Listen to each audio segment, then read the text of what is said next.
There have been a lot of games over the course of history that are regarded as one of the best.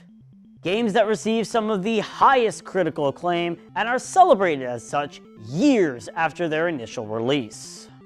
Most of these games are from bigger, more notable developers, such as Konami, who made Silent Hill 2, Capcom, who made Devil May Cry 3, and Rareware, who made Banjo-Kazooie.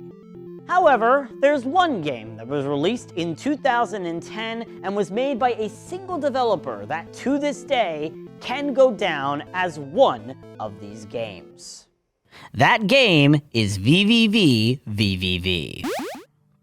In this episode of Cartridges and Consoles, we'll dive into this small yet successful indie title and see how it's been able to survive generation over generation as one of the best video games ever made. VVVVVV, better known as the letter V 6 times or just simply V, is a puzzle platformer game developed by Terry Kavanagh and is available for PC, Mac, Linux, Steam, mobile phones, the Ouya, the PlayStation 4, the PlayStation Vita, the Nintendo 3DS, the Nintendo Switch, and even the Commodore 64. You take on the role of Captain Viridian, who must find all the members of his spaceship crew after a horrible accident separates you all throughout Dimension V. However, it's not as easy as it sounds, as you do not have the basic ability to jump. Instead, you traverse the dimension by switching the force of gravity. Whenever you're standing on a surface, you can change your direction of gravity, making Captain Viridian fall either upwards or downwards.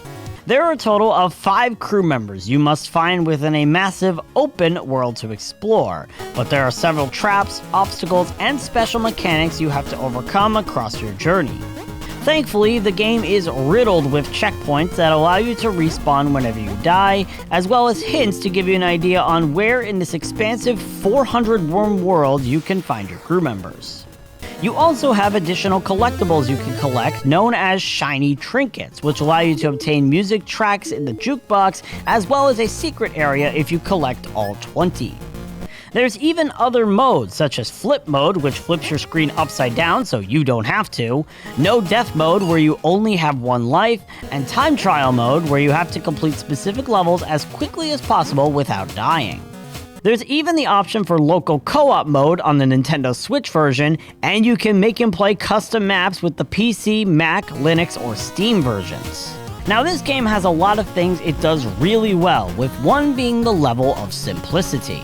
From the controls being as simple as move, flip gravity, and occasionally interact with objects or people, to the game being very straightforward with no real filler content, to even the graphics being very reminiscent of old 8-bit style games of the NES era, it's a very simple game to learn and get into. To add on to this simplicity, the game has no real life count unless you count the no death mode, meaning you can die over and over and over again, yet still be able to find success.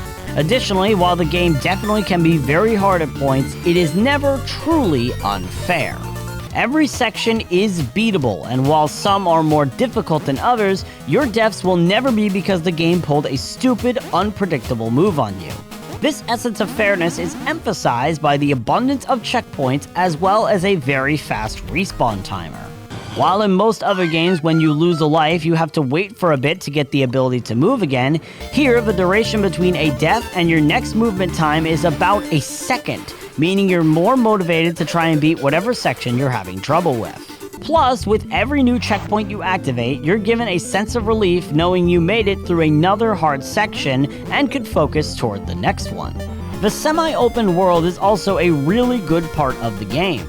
You're free to explore this vast dimension to your heart's content, and trying to find everything scattered throughout the map is an enjoyable experience in itself.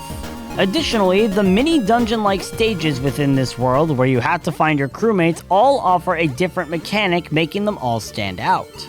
From an auto-scrolling section to wires that reverse your direction of gravity, the game gives you several unique challenges that you are forced to overcome to save all your crew members. And almost all of these separate mechanics come into play in the final challenge, so they are far from a one-and-done thing you do once and forget about later. The game is also not that long to beat. Getting through the entire dimension and beating the game took me on average around 90 minutes. Obviously, I cannot speak for everyone, but the game is still pretty quick overall if you're willing to just beat the game. However, if that amount of gameplay isn't enough for you, the game has a vast amount of replayability with the collectible trinkets, the additional modes, the bonus post-game content, and in-game achievements. It's fun to take on the flip mode for a change, and for an extra hard challenge you can attempt the no death or time trial modes, but be warned that both of them are insanely difficult to the point where less than 20% of all players actually complete them successfully.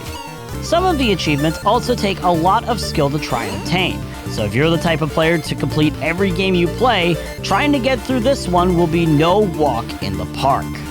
There's also a lot of additional aspects in the game that help it stand out, such as some of the rooms having clever and/or funny names written by co-op developer Bennett Foddy, as well as the game's incredible chiptune soundtrack created by Magnus Solai Paulsen that adds on to the retro feel and is near impossible to not jam out to.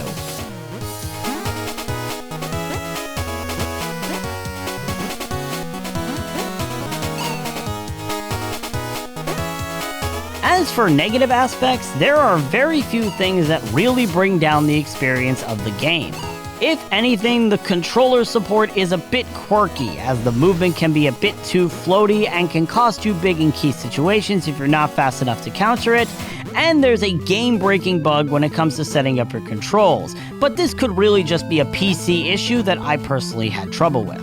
Plus, there is a heavy amount of flashing lights, and the game volume can come off as a tad bit too loud. However, both of those can be adjusted in the settings for players who are more sensitive to those kinds of things. Overall, The Letter V 6 Times is a phenomenal indie game that has truly stood the test of time and has become an instant classic. With a very interesting central mechanic, a level of challenge that doesn't truly feel unfair, and a lot of extra additions helping benefit the experience, it truly has the makings of one of the best video games ever made.